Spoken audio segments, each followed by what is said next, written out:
विदेशों की तरह भारत में भी ग्रीन पार्टी का उदय हो गया है। 2017 में सामाजिक कार्यकर्ता सुरेश नौटियाल ने इंडिया ग्रीन्स पार्टी के नाम से भारत की पहली ग्रीन पार्टी बनाई। इस समय दुनिया भर के लगभग 90 देशों में ग्रीन पार्टियां मौजूद हैं। सुरेश नौटियाल बताते हैं कि ग्रीन पार्टी औपचारिक रूप से संगठित राजनीतिक दल है जो सामाजिक न्याय, पर्यावरणवाद और अहिंसा जैसे राजनीति के सिद्धांतों पर आधारित है। उसमें जैसे मैंने बोला, उसमें सामाजिक न्याय का पक्ष है, उसमें अहिंसा का पक्ष है, उसमें लोकतंत्र का पक्ष है, बहुत सारे पक्ष हैं उसमें। और ये बहुत सहज तरीके से, ऑर्गेनिक तरीके से, और हम अगर चुनाव भी लड़ेंगे तो हमारे चुनाव लड़ने की जो शैली होगी वो बाकी पार्टियों से भिन्न होगी। ऐसा नहीं होगा कि गाड़ियों का मतलब गाड़ियां ही गाड़ियां होंगी, पर्चे ही पर्चे होंगे, माइक का शोर ही शोर होगा।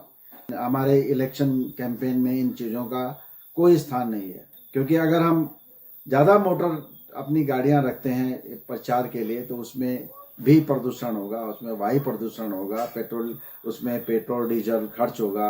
अगर हम माइक ज़्यादा लगाएंगे उससे ध्वनि प्रदूषण होगा। हम ज़्यादा पर्चे बांटेंगे तो उससे पेड़ों से ही कागज उससे बनता है, तो वो भी एक पर्यावरण का नुकसान ही होगा। सामाजिक कार्यकर्ता सुरेश नौटियाल को ग्रीन पार्टी बनाने का विचार साल 2005 में आया, जब वो अपनी जापान यात्रा में एशिया पैसिफिक नेटवर्क कांग्रेस में शामिल हुए थे।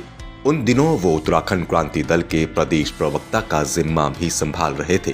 सुरेश जब जापान से वापस भारत आए तो उन्होंने पार्टी के वरिष्ठ नेताओं के सामने ग्रीन पार्टी का कंसेप्ट रखा और उत्तराखंड क्रांति दल को ग्रीन पार्टी में परिवर्तित करने का आग्रह किया। ग्रीन पार्टी के बारे में मेरी जो समझ थी वो 2005 में मैं जब जापान गया और वहाँ एशिया पैसिफिक ग्रीन नेटवर्क के कांग्रेस में मैंने हिस्सा लिया और वहाँ मैंने चुनाव लड़ा और वहाँ चुनाव में जीत गया 5 साल के लिए। तब मैं वापस आया और मैंने क्रांति दल के नेताओं से कहा कि हमें अपनी पार्टी को ग्रीन पार्टी बनाना चाहिए। तो इस पर उनकी सहमति थी और उन्होंने कहा कि ग्रीन पॉलिटिक्स के बारे में, ग्रीन राजनीति के बारे में हमें जानकारी नहीं है, तो ये काम आप ही कीजिए। तो मैंने उस पर काम करना शुरू किया ही था कि 2007 का इलेक्शन हुआ। क्रांति दल ने भारतीय जनता पार्टी को मुद्दों के आधार पर समर्थन दिया, उनका एक मंत्री भी बना और तब मैंने उस पार्टी को छोड़ दिया। कई साल तक कई राजनीतिक दल और गैर राजनीतिक दलों में शामिल होने के बाद उन्होंने ग्रीन पार्टी बनाने से पूर्व साल 2017 में 14 राज्यों की यात्रा की और लोगों से ग्रीन पार्टी बनाने को लेकर राय ली। सभी लोगों के ग्रीन पार्टी बनाने पर सहमति के बाद सुरेश नौटियाल की अध्यक्षता में 2 जुलाई 2017 को दिल्ली में एक बैठक का आयोजन किया गया, जिसमें 17 राज्य के 44 लोगों के अलावा मणिपुर की मशहूर सोशल एक्टिविस्ट इरोम शर्मिला भी शामिल हुई, जहां इंडिया ग्रीन्स के नाम से पार्टी का गठन करने का निर्णय लिया गया।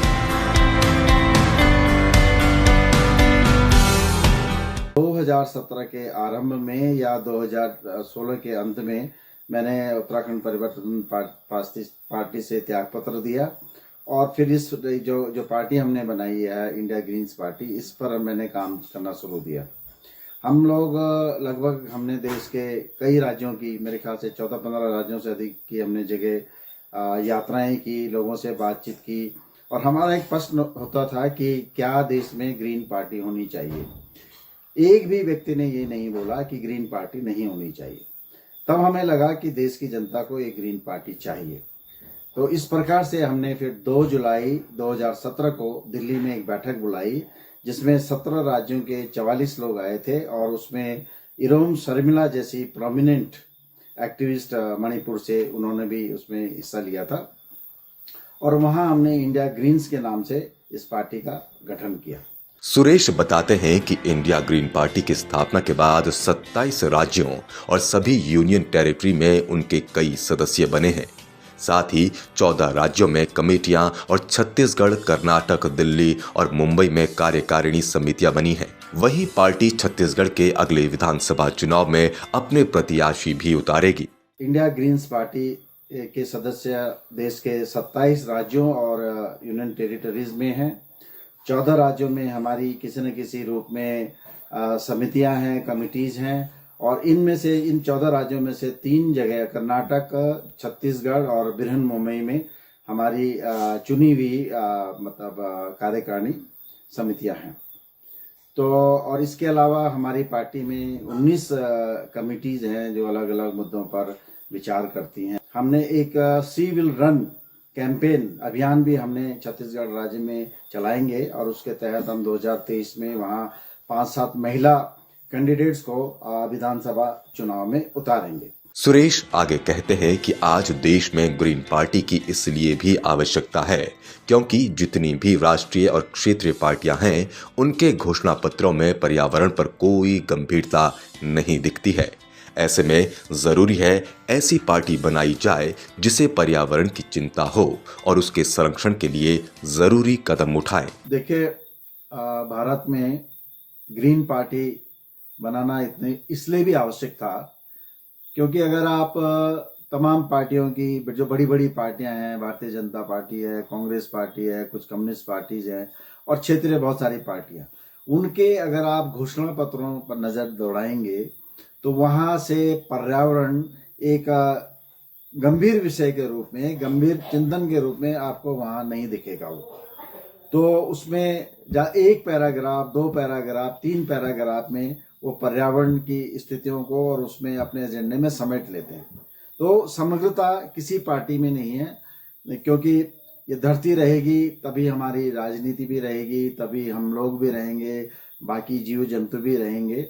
तो इस धरती को मानव और बाकी जीवों के अतिरिक्त बनाए रखने के लिए आवश्यक है ग्रीन राजनीति, ग्रीन पॉलिटिक्स। सुरेश नौटियाल का मानना है कि आने वाले सालों में युवा इंडिया ग्रीन्स पार्टी से जुड़ेंगे और देश में एक ग्रीन राजनीति होगी जिसमें हर तबके और विषय पर बात होगी और उस पर अमल भी किया जाएगा।